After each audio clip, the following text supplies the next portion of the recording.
You three guesses with regard to what I just gave River to chew on. A moose horn. No. Uh, one of those greenies. No. Um, a like a chew stick. Uh, Be it's, more specific, right? It's beef A rawhide. trachea. Oh my God. I would, yeah. Some of the things I've given her, like dried bison lung. What is that? Oh my God. She crushes She it. did. Oh yeah. Yeah. Yeah. I mean, that's I love a good trachea in the morning. right here, wrapped in this paper towel because I don't want to touch it. Is a beef rib for her to chew on if she crushes that, and we're still talking. Oh my God. So if I'm in a butchery, there's the stuff for people, and then there's, hey, I got this trachea here. Whatever's left over. Whatever's left over. Yeah. We can dry this and give it to the dogs. Yeah, the dog will eat it.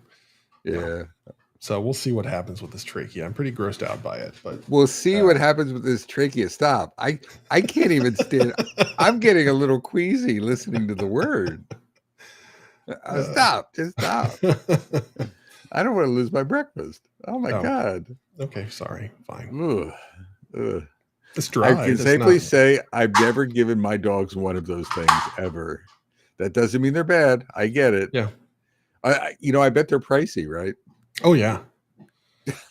Oh my God. It's $10 a trachea. I bought some like super pack that has like trachea. Oh, stop. No. Rib bones. Clavicle. A little bit of lung. Throw in a lung, a clavicle. Yeah. An ass bone. The lungs are the things that really gross me out the most. Do you hear her chewing on that?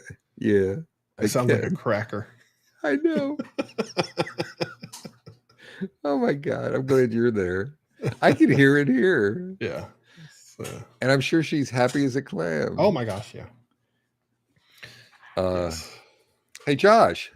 Robert. Oh, why don't we do the opening moves? We got to talk about Walter. Yeah. Right. Do the Walter shtick for the Metacast. Right out of the gate? Yeah. All right. It's an important. And it's not shtick. Our product is not shtick, Robert. All right. Allow me. Hey.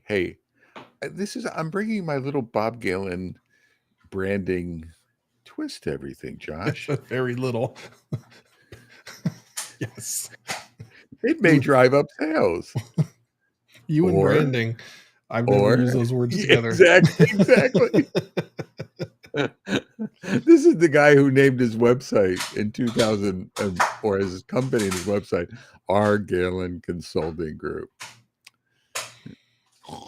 It's like you used your email address for your last company. Exactly. R. Galen. Like I'm always J. Anderson. That's always the thing. So okay. Let's see. How do we get that? You know what I came ready with for you? What? I got Red Bull, so that way I can conquer the beast. Well, actually, just leave the red off. And that's what you normally bring to the Metacast. Wow. Yes, it's gonna be a feisty one today, Metacasters. Okay. Yep, the gloves are off. Let's see. Here we go. Oh, wait, hold it. I gotta blow up my head to be equal to yours. Ah, damn. Oh well, it's close. Are you happy with yourself? I feel better. I'm pleasing myself. Okay. I didn't know Walter the trachea was going to be so crunchy.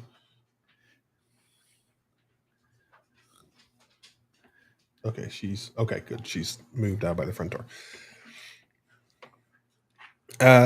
Metacast listeners and viewers, have you ever had a question that you know we have the answer to, and you would love to get that answer in less than 50,000 words from Bob Galen? I have your answer. use Walter, our personal Agile assistant.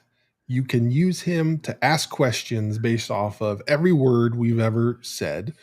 We know 98% of those are Bob's, 2% are mine. But this way, you can ask the specific question you get, and you don't have to wait for Bob to tell 75 stories and then not really address the question. And then I have to come in at the end to actually clarify and provide you with the answer that you need.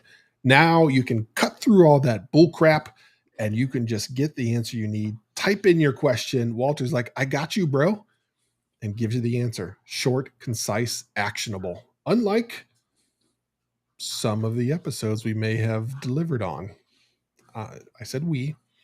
So that's our spiel, or as Robert Hugh Galen called it, shtick. I don't agree with calling our product shtick, but whatever, you know. Oh, this comes from the man who's handing out tracheas or whatever, right? And so my dog is enjoying the beef trachea very much. Exactly. Yes. Josh, you said something that struck a chord. Oh, did I? I am. You ever hear the Allman Brothers have a song called "Rambling Man"? Right. I am the quintessential rambling man. That is correct. Yeah, I will admit it. And I do tell a lot of stories. Sometimes I'll tell a story. You may not notice this, but I'll start a story but then I'll not end it. I'll start another story and never not noticed. End it. You never noticed. It occasionally happens. Yes. So, listeners, if you hear any crunching or crackling in the background, that is my wonderful dog chewing on a treat. That way she's not barking. But, the river. We do what we can. The river. That's right. So, on to the episode. Part 4 of our series on entrepreneurship. One of my least favorite words to say. And this chapter is going to be centered on, okay, you did a thing, you launched it, you've got some customers. Now what? Now what do you do? What are some of the pitfalls that we've run into that we expect you to run into as well? And hopefully we can help you sidestep those and be more successful than we were right out of the gate. So that is what part 4 is all about. So where do we want to start, Josh? I'm just glad I've said part 4 50 times and you haven't jumped in with your pronunciation. I haven't jumped in with a hairball. Yeah, I've just been waiting for that to happen. All right, Metacasters, we'll get this out of the way. Thank you. So you were with us for part A. I'm sure we intrigued you to then follow up with part duh. And then based on that, you had to listen to part trois. And now, drum roll, please. We are now at part. Oh man, that hurts. I got to do it one more time. No, you don't. Part Catra. All right, there you go. All right. And Bob has now insulted every French-speaking person in our listener/viewership. I've done that every time we've had these multi-parts. I know. This is my shtick. It's shtick is right. Yeah, and I can't help it. And it's not feigned. You notice I smile every time I do this. I know. It makes me happy. So allow me to reiterate, Walter. Walter right now would save you so much time just asking the question as we continue to have none our of this and forth. Yeah, none of this Walter would filter out all of this. Yeah, he would be like, that's junk. Throw it. Absolutely. Let's get to the meat of the answer to the question. First thing. So you started your business, you hit the start button, and you advertised it. The website went live yesterday. So first thing I would say is make a big deal about it, right? So get the word out.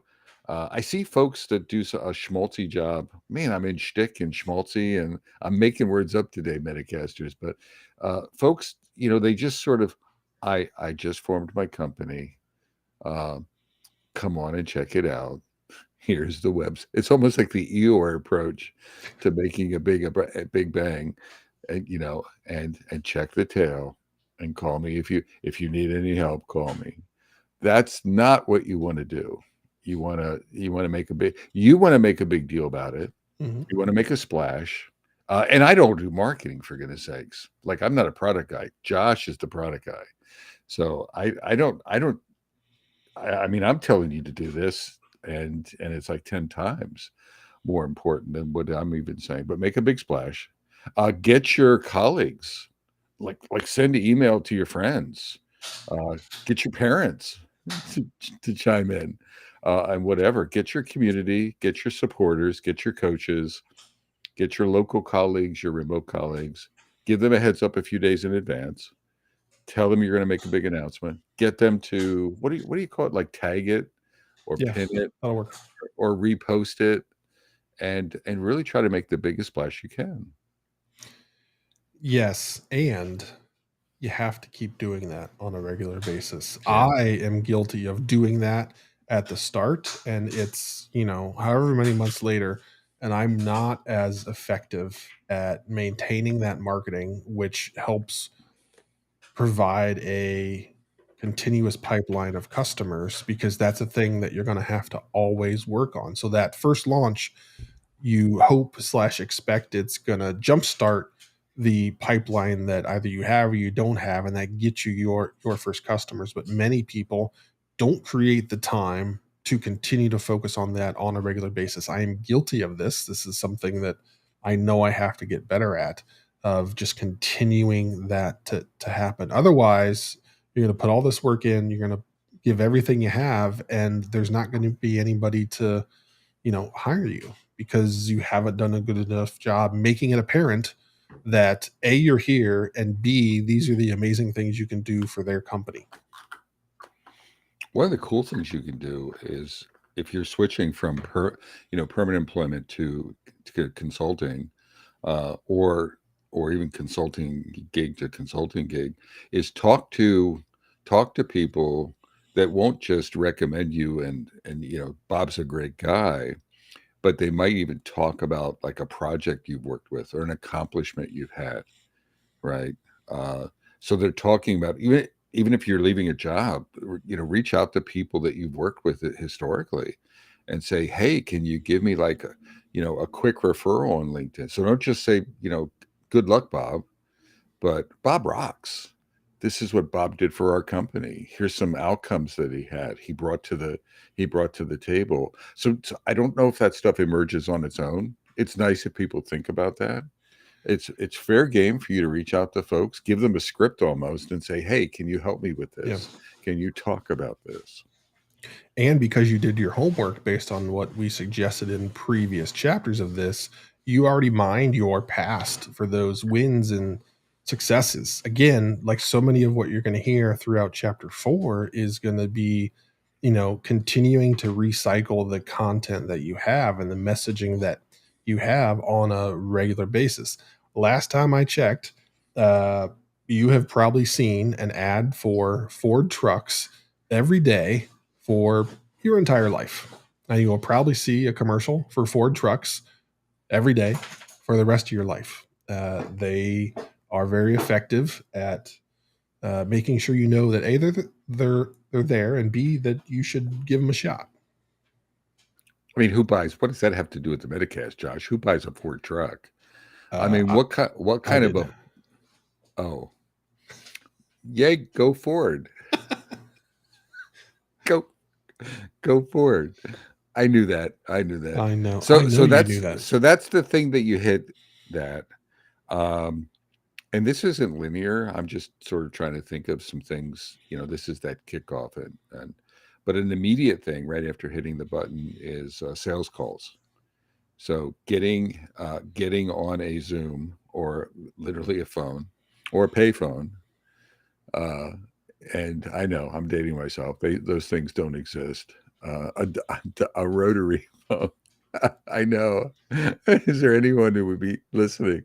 But getting on the phone, getting on a Zoom, and having your pitch ready, being able to pitch yourself. So there's two ways to this converse to me. This is the initial, someone rings you up, you have their attention, you have a referral, someone referred you to someone, it's a prospective client, you're trying to get to know them, and so you're listening, so you need to hone your listening skills and your note keeping skills, or have a good app that records things for you or something. And then you want to be communicating your value and your ability to solve their problems as you're mining their challenges. You want to be having stories and things to tell. And some people are very natural at that. Josh, you're pretty, I mean, you've always struck me as being able to do that kind of stuff pretty well out of the box, but some people are not wired that way at all. But you need to get wired to do that. And you need to practice or something, practice in a mirror or whatnot. If you're really nervous, then get yourself a checklist, or like a note sheet or something, electronic or physical, so that you could remind yourself to listen, remind yourself, when you're talking about yourself, what is the top 5 points you want to make about, what are the differentiators for you in your practice, etc. Josh, play off of that. Yeah, you are going to get asked point blank, how would you do this? What's your view on this challenge? What do you think we should do here? And you'll find that you get pretty much the same questions, but you need to have a solid answer that's just like boom, right on the tip of your tongue, ready to rock and roll, and sell that confidence. Sell that, hey, I've done this before. I know this works. Here's why, here's how, here's examples. But if you're not confident, you're not going to get the deal. So you have to have that messaging strong in how you deliver it, not only the content, but like how you say the words. And so that people feel it, they feel that excitement, that emotion that you have based on, you're like, yeah, this person gets really excited about this. It's crazy. I didn't think anybody did, but that's what we need. I'd say excitement. You also need to exude some gravitas, Mhm. some confidence, some hubris. Not too much, but you need to. I mean, these folks are going to be potentially spending. We talked about pricing models and things before, so they're going to be spending a lot of money potentially on you, and you need to bring it to the table. So the attitude that Josh is talking about is paramount. I think, like, the presence you have is paramount, and work on that. Yeah, that's I'd not also a just that's not a natural thing. Even me, I'm a very confident. I've been labeled cocky and all kinds of other things, but still being able to talk about oneself with confidence without coming across like a jerk uh, is a skill that you have to develop and practice. Otherwise, it's going to fall flat, or people are going to be like, "I don't freaking believe, like, I don't believe you at all." Because there's ways you can say things where, like, yes, you're saying words, but nobody actually buys it. Yep. I'm going to say there's two other things during this call to think about. Is one, and they're going to be contrary. One is, don't be afraid to say, no, I don't do that. Hmm. Right. So if it's something that in your heart, this is not in my wheelhouse, now is not the time to BS them. Right. So talk about, I can't do that. What can you do and what can't you do? And if you have to say no. Now, one of my defaults in that area is I am almost immediately go to talking about partners, but I can't do that. But I know Josh Anderson, Hmm. and Josh can do stuff like that. So I can create a complementary view. The contrary point of it is, don't be so strict about what you can and can't do, that you say no to prematurely. So keep in mind, like, the number one mantra of consulting is, you don't have to know everything. You just have to be able to figure it out, and before your client needs it, and you need to have the wherewithal to do that, and to learn quickly. So I can't tell you, probably every gig that I've ever taken, every coaching gig, it wasn't a slam dunk for me. I didn't, there was some percentage of what the expectations that I had to figure out. It might have been using a tool, or facilitating a different kind of meeting, or a meeting with a different group, or whatever it was. or product. Very often, like value stream mapping and things like that. It's not something I do all the time. So, I can commit to it, but I have to go sharpen those skills. Mhm. Well, I'm not going to have that conversation with a client. Oh, I did it 22 years ago. Maybe I can help you. No, no. Yeah, I can do value stream map. In the back of my mind, I know that I have to refine that. I have to sharpen those skills. I may even want to again go back to a complementary partner. So don't get stuck on I can only do what I'm incredibly comfortable doing. Uh, get comfortable with your with discomfort. Yep. Agreed. That's if you narrow it down to exactly what you've done, your total addressable market, Ah, as we say in the VC and PE world, is very, very small. Your total addressable market is yeah. like 5 people. Yep. Yep. Uh, so you've got to be able to bring your skills to learn, adapt, adjust, and deliver value to the table, knowing that, hey, this is a little bit off, but I can make that work. So right after the conversation, Mhm. uh, and take us in another direction, Josh. So let's say that the conversation goes really well, and you get an email. God, Bob Galen, you're the man, right? Your intellect is startling. It's it's pristine. Our confidence in you is through the roof. How much is it going to cost? And can you get us a quote? Yeah. Uh, and I don't want to say, I don't want to say, well, wait for 2 weeks while I put together a template and and figure out what you need to have, like a contract, a response form. Uh, probably if you're doing if you're taking deposits, you probably want to have like a way of invoicing. So it doesn't have to be perfect, but you need some response stuff. Yeah. If you haven't told them your pricing, you need a pricing sheet. Then you need a contract, some kind of statement of work or something, etc., that you can very quickly fill in for them. Josh, go ahead. Before I agree on having all of that ready, because I remember the first time I did that and I was caught off guard. I'm like, Bob, do you have a contract I can copy? You know?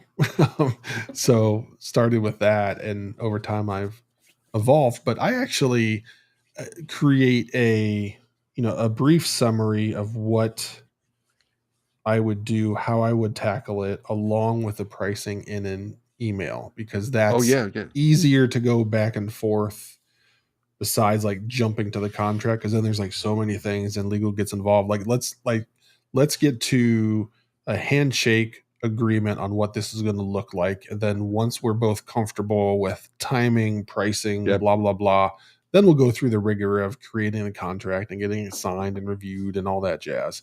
But don't start there, because otherwise you're just creating a bunch of overhead for yourself that you might find that you're wasting your time on. So as quickly and as lightly as you can, lightly, I'm meaning with amount of back and forth, get to a handshake agreement on, like, yes, we can start about this date. Yes, we're willing to pay you this much.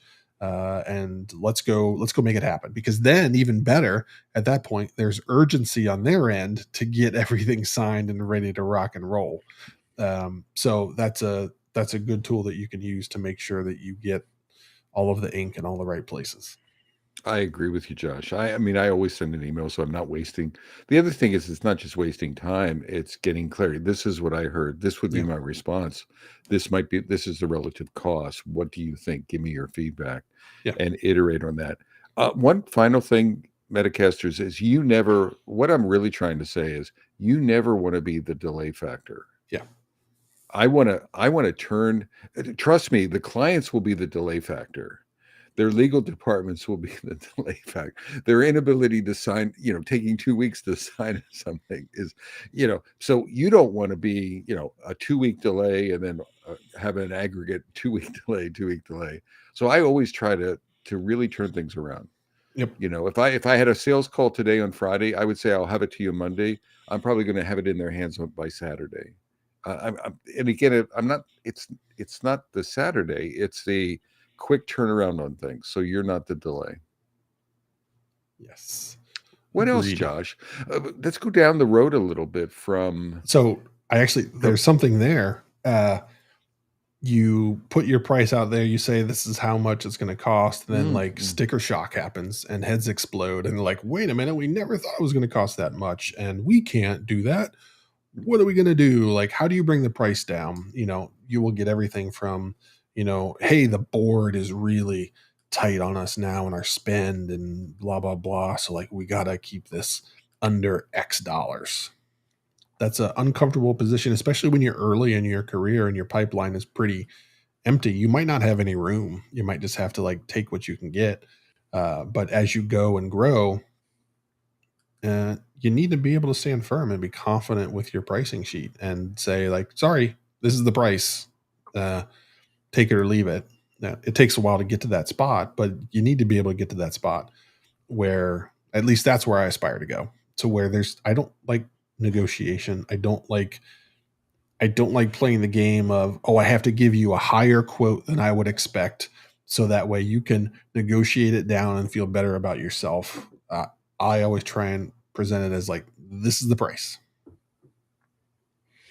I'm going to slightly disagree, not because I'm cheap and I undervalue myself, which I do sometimes, but I think if you're just starting, you want to be careful about saying no, right? You need to feed the family. So maybe that first one, yes, be firm, have a pricing sheet, but you may have to be aggressive and don't feel bad. Don't kick yourself or Right. feel bad about, right? Maybe the first one or two. You don't want to do that.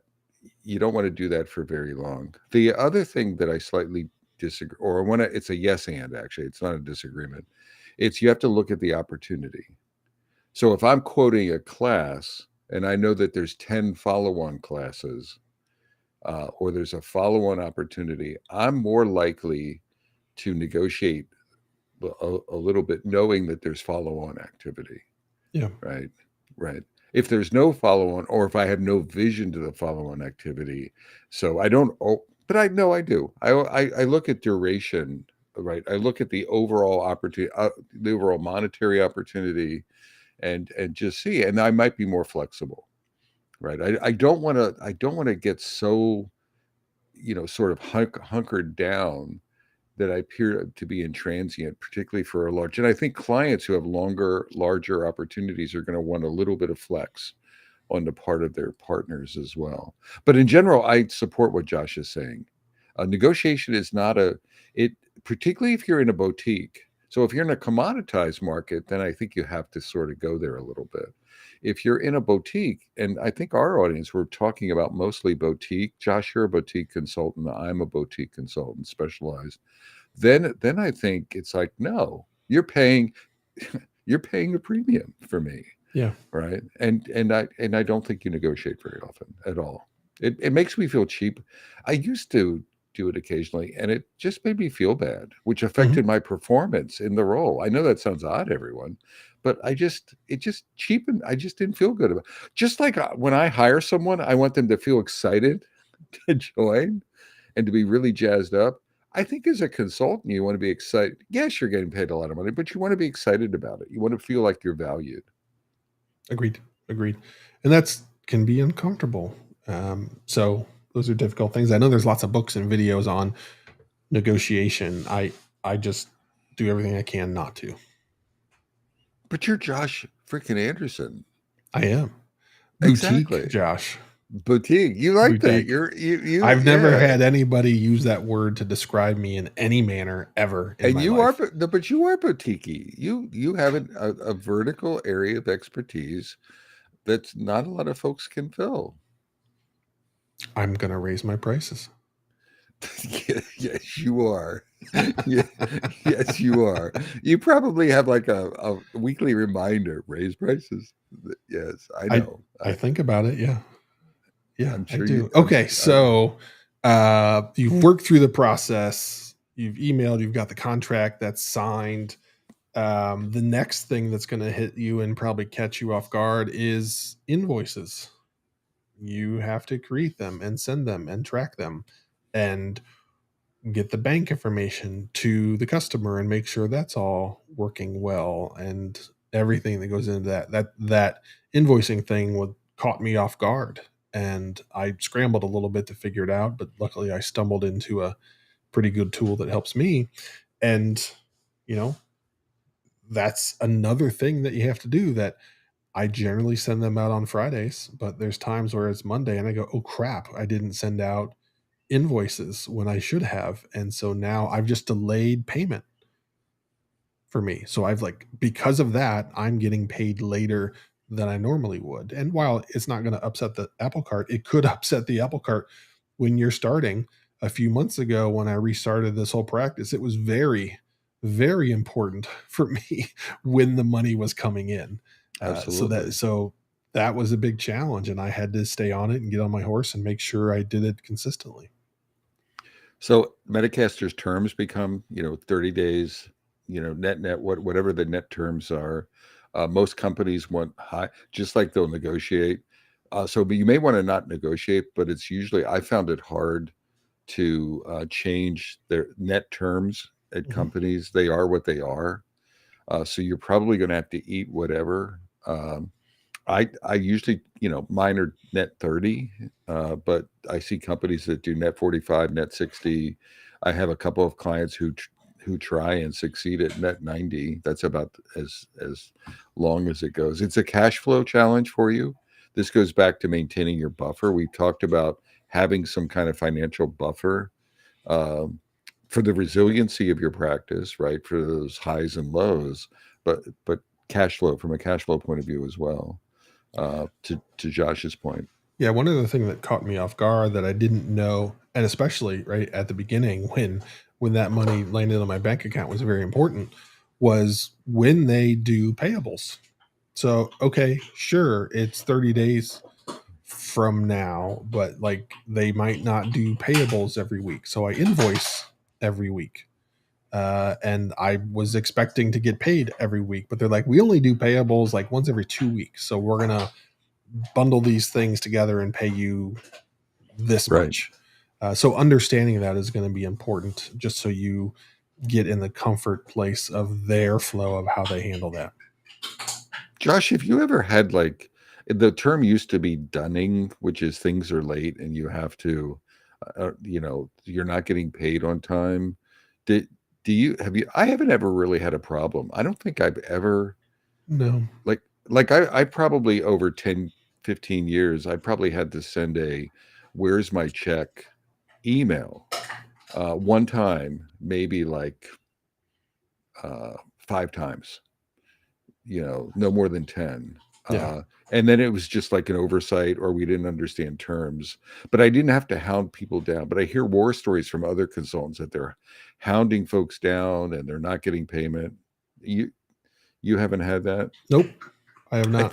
I think the boutiques, I think it's relative, all joking aside, I think boutiques, when you're one of the advantages of being a specialty consultant is one, you don't have to negotiate, but people don't jerk around with you so much. They take you a bit more seriously on payments. I think that might be it. Whereas if it's a commodity consulting firm, you probably have to deal with that. Zenergy, for example, I know struggles with that. They've had clients that have delayed for years actually, that have been, and I've never encountered anything like that.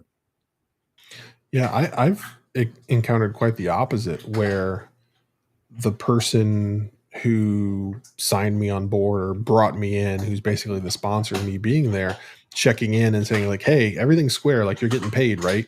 So I've Exactly. had that more often than not, and then even those that didn't tackle it like that, there was never really an issue, besides an understanding that I had that was wrong based on the things we talked about when they do payables, what the terms are, blah blah blah. Yep. Another topic, Josh. What do you got? What do you think? How about Um, retros, pivoting? I'm teeing that up. This notion of here was my game plan, but 2 months in, how are we doing? Do I need to make any pivots, retros, stuff like that? Do you anything around that? Yeah, I went into things in my current iteration of Kazi with an expectation of the services that I offered. And then after a couple of customers, I realized, and this is really big for me in the product realm, of what's my unique right to win. So whenever I'm thinking about a product for a company or human or whatever, it's like what makes this product special that no one else can do? Yeah. What is that thing? So that's where I guess boutique Josh came from. As I started looking around, like, okay, I can do this. Lots of people are doing this, but like, what's the one thing that I can hang my hat on and say, you're going to have a hard time finding other people that can do this as well as I can, and being able to really hone in on that. And it took time for me to figure that out because I launched in doing a bunch of different things, and then I really realized, like, okay, this is that superpower that I have. So let's lean into that. But I didn't have that right out of the gate. I didn't know that that was the answer. I had to, with every customer that I talked to, forget that I worked with, that I talked to, I had to figure out who I wanted to be and what that focus area for Josh was. The things I would focus on too, sometimes when you think about uh, like a checkpoint, is you're just thinking about revenue and run rates and things like that. So that's valid. So I would look at cash flow. I would look at my run rates, my revenue generation. I would also look at my pipeline for new client activity. So, and if it's empty, I would pivot and say, I need to spend some time, even though I'm greedy and I'm getting paid for 80 hours a week. I may need to get paid for 60 hours a week and do some pipeline sales management. So I would be looking at your sales pipeline. I would probably look at that. It depends on things, but on a monthly basis, what is my revenue generation? What is my sales pipeline? I would also say what's driving both of those is your strategy. Like Josh, I remember when you pivoted to like a fractional leader, like a Hmm. fractional CTO. I don't you've not been that for 10 years. So you somewhere along the line recently in the last Hmm. couple years you've done this fractional thing. And that's sort of adding a service, right? Reading the market, adding identifying a personal capability. Hey, there's a market for this and I can do that, and then sort of pivoting into that. So that would be part of that quarterly, monthly sort of heartbeat, quarterly reassessment. And then part of the reflection or the retrospective is what do you have to change? Do you have to change anything? And pipeline marketing, I didn't mention marketing for goodness sakes, right? So it's the branding. You said this very early on, Josh. It's not a one-time thing. And so how well am I setting my brand? And you may want to reinvest. So for example, if you know a contract is ending in December, you may want to, and you've sucked at you've sucked at branding. You may want to ramp up the branding a little bit, and don't wait for December 15th to send out a lame old email. It says, "Hi, I'm Bob. I'm off my contract." I mean, you can do that, That's very real for me right now. right? Right? Is Yeah. it? Yeah, it is. It is. Again, like and I mentioned this, like I have not been good enough at continually shaping the pipeline that I have. I think what's happened is I've gotten lucky, so that's allowed me to be complacent. But I am at the point now where it is irresponsible of me to bank on luck. But I shouldn't have done it in the past, but I've gotten lucky. So I've got to make sure that luck is nice, but not required. Yep. I do think this boutique thing um, allows. I mean, that's part of the luck, Josh. Is you are not commoditized. You have areas of specialty, so therefore, and you have brand awareness. And so I've gotten lazy in that over the years, in what we're talking about. So Metacasters, I'm really saying you hit the button for the first 5 years, for the first 5 months, for the first year. You want to be doing some of the things we're talking about. Over time, you may find that, oh, I've created enough brand awareness. I have enough referrals going on. You don't have to worry about it. But don't let your ego get the best of you in the beginning. You really need to be thinking about this stuff, this multifaceted business planning. And I know it sounds boring. It's beneath you. It's strategy and planning. You want to be getting. I want to be coaching. I want to be training. And that's where the juice is. I get it, but do the other stuff as well. Yeah. Yes. That is where I'm And you think, working to get better at. and I didn't mean to expose you to the universe, No, Josh. I've got no issue with that. It's just that's a thing that, it's I've got to practice what I preach, and Yep, I haven't been as good as I should have been in the not too recent past. But I'm fixing that. It's like anything. You stumble and you pick yourself yep, up and dust yourself off and say, how do I not let that happen again? exactly. I have one more thing that comes to mind. Yeah. I don't have a list, and if I'm missing anything, or if I'm cutting you off, Josh, you cut me right back. All right. Yeah, you have my permission. But I would say so all of this stuff that we're talking about, and this is hard because there's not enough time and there's a lot of stuff to do. And there's a lot of juice to be to be made. You need the juice flowing as well. But self-care. Make sure you're Oh, not burning yourself out. And to me, that would be part of these checkpoints.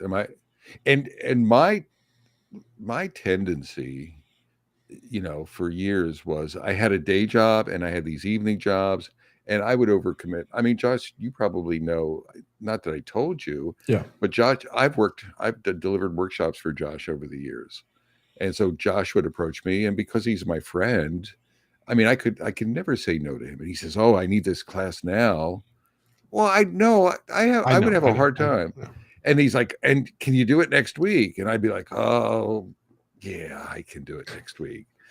And I've already got a full freaking week, and I've got to juggle, and then I don't see my children. They forget my net. They don't even know if I'm their father anymore. My kids are alienated, and I'm overworking. So it's really easy to lose your self-care as a Yeah. consultant, as an independent.